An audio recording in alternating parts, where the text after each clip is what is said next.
حضرت علی رضی الله عنه څومره لوی سړی دی. یو سړی د بار نه راغی دی نه پیژن چې دا څوک دی. نو تپوس یې ته ته څوک یې؟ من انت؟ حضرت علی صاحب ته څوک یې؟ پکار دا و چې ورته ویې چې زه د نبي علیه السلام زوم یم. پکار دا و چې وی د هغه د تره زوی یم. فاتح خیبر دی، رکوټې سړی نه دی. حضور پاک د ده په حق کې د جنتیت اعلان کړی دی او باب العلم یې ورته ویلی دی چې علي صاحب د علم دروازه ده. انا مدینة العلم وعلی بابها. او د حضور دی ونه وی چې د حضرت حسن او حسین پلار یم، دی ونه وی چې د بی بی فاطمې خاوند یم. وی ته څوک یې؟ من انت؟ ته څوک یې؟ او ته څه وی؟ ما انا الا رجل من المسلمین. وی زه یو نو بل څه نه یم، د مسلمانانو کې یو سړی یم، بس یو عام مسلمان یم. عاجزي الله ته خوښه ده، په عاجزۍ الله خوشحالېږي، په کبر الله خفه کېږي. لا تمشي في الارض مرحا انك لن تخرق الارض ولن تبلغ الجبال طولا. وی چې په لاره ځې نو خپې د کبرجنو په شانتې موړه، کبر باندې مه ګرځه. څه به وکړې؟ نه دا ځمکه شلولی شي چې پې وردن نه شي، د خدای ځمکه نه شي شلولی، او نه دا سر اوچتولی شي د اسمان ته ورسې. حضرت لقمان چې خپل بچي ته نصیحت کوي نو یو نصیحت ورته دا کوي چې بچې ګورې په ځمکه به د کبر تلل نه کې، په اسانه او په نرمه طریقه په دې ځمکه ګرځه. لویي به ځان کې نه پیدا کې، عاجزي په ځان کې پیدا کې. نو په عاجزۍ الله خوشحالېږي. څومره چې الله انسان کمال ته رسوي، ګورې په عاجزۍ رسوي، په کبر کمال ته نشي رسېدی. زمونږ د دارالعلوم دیوبند چې کوم بانی مبانی دی او د ټولو استاد دی مشر مولانا قاسم نانوتوي رحمت الله علیه، ډېر لوی سړی و. نو د دارالعلوم دیوبند بنیاد دی ښودی دی. دی د شاه عبدالغني رحمه الله شاګرد و. نن سبا د دارالعلوم دیوبند نه څومره چینې روانې دي، د دنیا ګوټ ګوټ کې په لکونو شاګردان دي دارالعلوم دیوبند. او دا په لکونو مدرسې چې څومره د دنیا په ګوټ ګوټ کې دي، دا ټولې مدرسې د دارالعلوم دیوبند په نقشه روانې دي.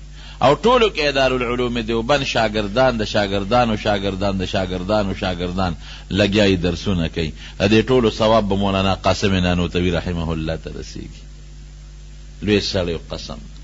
او علم اوهو د علم غر و غر چې خدای پاک دله کم علم ورکړی، د دې له اندازه ولګوې چې کله د دارالعلوم دیوبند بنیاد ښوده، ځمکه ورته چا وقف کړه، دشت و بیابان ځمکه. هغه وخت چا په ځمکو څه کول؟ نو خوب یې خوب د دواړو جهانو مبارک سردار په خوب کې ولید. قاسم ولې په سوچ او په فکر کې پروت دی؟ وی حضرت د مدرسې بنیاد اکدم او په دې سوچ کې پروت یم چې دا آبادي څنګه وکم، د طالبانو د رهایش د اوسېدو کوټې کم ځای جوړې کم، لنګر کم ځای جوړ کم طالبانو لا، او دارالحدیث چې ستاسو د احادیثو درس پکې کېږي هغه په کم ځای کې جوړ کم، او جمعات په کم ځای کې جوړ کم چې مونځ پکې کېږي. حضرت په دې سوچ کې پروت یم، په دې فکر کې. د دواړو جهانو مبارک سردار ورته فرمایي وی راځه چې زه درته نقشه واچوم، په دې نقشه دارالعلوم جوړ کا. اوس دی خوب یې نه نو نبی علیہ السلام ته مخکې شو، مولانا قاسم نانوتوي رحمه الله ورپسې شو. حضور پاک سره خپله کونټۍ د چوکه مبارکه او په هغې ورته کرښې راښکې، دلته به دیوال وی، دلته به دیوال وی، او د دې کرښو دننه به دارالحدیث جوړ کړي چې کوم دی احادیث تللېږي، او د دې کرښو دننه به جومات جوړ کړي، او د دې لاندې به لنګر دی او دلته طالبانو د کوټو دی. مکمل نقشه ورته نبی کریم صلی الله علیه وسلم واچوله په خوب کې کرښې راښکې. او لا عجیبه ناشنا دا ده چې وی نبی علیہ السلام خپې بلې خپې روان او زه ورپسې روان یم. دی راپاسېد د خوب نه چې راپاسېد، اوس په دې سوچ کې چې ما ته خو نبی علیہ السلام نقشه واچوله، خوب خو بندوي نه نو، ولېږه دې ځای ته ورځم چې دا نقشه رانه هېره نه شي چې هغې راته څنګه فرمایلي چې اقسې دیوالونه ووام چې هغه ځای ته ورغې د حضور پاک د هغه کونټۍ مبارکې کرښې هم پرتې وې او د هغې د خپو د قدمونو نشانونه هم پراته دومره لوی سړی. زه کله ویم چې د کمې مدرسې بنیاد د دواړو جهانو سردار کیږي هغې نه به خیر نه خورېږي. د کمو طالبانو د کمرو بنیاد چې نبی کریم صلی الله علیه وسلم کیږي هغې نه به خیر نه خورېږي. دارالعلوم دیوبند د هغې نه خدای ډېر لوی خیر خور کړی انتهایی لوی. په مدینه منوره کې یو لوی عالم عربي و، نو خلق ور سره ډېر ناست و. ما یو دوه شاګردانو هغې نه مې تپوس وکړه دا څوک دی؟ وایي دا زمونږ استاد دی. او سپین ګیرې غټه سپینه ګیرې او ښکلې مزېداره. نو زه ور نږدې شوم، یاره زه ور نږدې کېږم چې د حدیثو اجازت ترې وغواړم. ستاسو استاد دی او سپین ګیرې دی او ډېر لوی سړی دی، زه به ور نږدې شم چې زه د ده نه د حدیثو اجازت وغواړم. نو چې زه ور سره کېناستم ما ته معلومات اخیستل. مې حضرت تاسو حدیث چا نه ویلی دی؟ وی زما فلان کې استاد یو عربي استاد یې راته وښوي هغه زما استاد دی. مې حضرت د هغه استاد څوک دی؟ وی هغه په ستاسو په انډیا کې د شیخ الهند مولانا محمود الحسن رحمه الله شاګرد. بس ما غږ بیا ونه کړ. مې سند دی زمونږ دیوبند ته رسېدلی. مې شکر دا سند زمونږ شته. زمونږ استاد مولانا عبدالحق صاحب دی رحمه الله د دارالعلوم حقانی شیخ الحدیث او بانی، او د هغه استاد مولانا حسین احمد مدني صاحب او د هغه استاد شیخ الهند صاحب دی.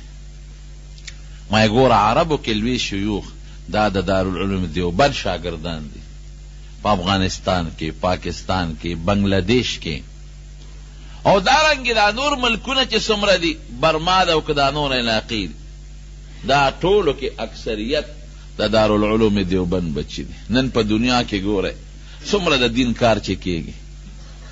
تبلیغي حضرات مولانا الیاس صاحب رحمت الله علیه الله ته څونه کار واغشت، د هغه استاد شیخ الهند صاحب او د شیخ الهند صاحب استاد مولانا قاسم نانوتوي رحمت الله علیه.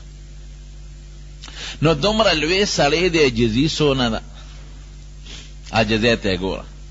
یو ځل یو په هندستان کې یو کلی شاهجهانپور به یې ورته وي، هغې کې به کال په کال د دې غیر مذهب او د مسلمانانو په منځ کې باسونه کېدل. هندوان به هم راغونډ شو، سیکان به مو، مسلمانان به مو، انګریزان به مو. نو د هغې علاقې خلکو مشوره وکړه چې دې ځل لمونږ د بحث له او د تقریر له او د مناظرې له څوک راغواړو.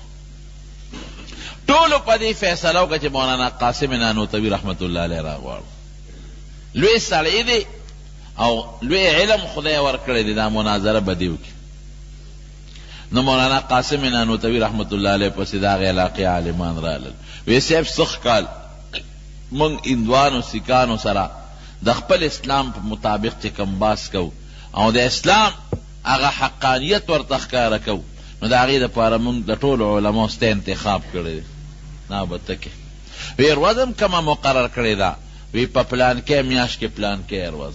وی ډېره ښه ده، زه به د هغې نه یو ورځ مخکې درځم چې کم تاریخ ستاسو دی د هغې نه به یو ورځ مخکې درځم شاهجهانپور ته. چې هغه تاریخ راورسېد د هغې نه یو ورځ مخکې خلک رالل ریلګاډي ته، ریلګاډي کې به درځم، ټرین کې خلک ریلګاډي په د شاهجهانپور چې کم ریلوے سټیشن دی د دنیا عالمان او مسلمانان او طالبان دا راغلي دي او لوی استقبال دی چې مولانا قاسم نانوتوي رحمت الله علیه به راځي او د هغې استقبال به کوو. لوی عالم دی. دی چې کله په ریلګاډي کې را روان شوی دی سوچ یې کړی دی چې دا خو به ټول خلک زما استقبال له راغلي، عالمان به هم راغلي، هغه ته پته وه دا خو به زما په زړه کې زه دومره لوی سړی یم چې دومره مولیان دی زما استقبال وکړي. او بیا چې استقبال کوي نو چغې به وایي زنده‌باد او زنده‌باد زنده‌باد. یاره دا خو را باندې ښه نه لګي، قاسمه دومره لوی سړی خو نه، دومره لوی سړی نه.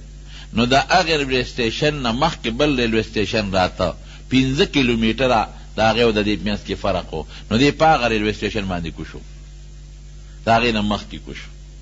ریلګاډی چې کله ورسېد نو خلکو ډبې کتلې دي پکې نشته، یو ډبې ګوري بله ډبې ګوري، لوی استقبال دی او بینرې دی او زنده‌باد چغې دي چې ویې کتل دی پکې نشته. الکه حضرت رانغی پریشان دي چې دا خود نه ټلیفون شته، هغه زمانه خو د ټلیفونونو نه وه، او نو اوس مونږ تلی شو چې هغه پسې طلب وکړو چې حضرت تا خو مونږ سره وعده کړې و، سالم ستا د مناظرې نمبر ایښی دی، او دا کتر او نه رسېدی، خو د هندوان او سیکانو دا ټول خلک به راپورې خاندي چې مولام پټ شو.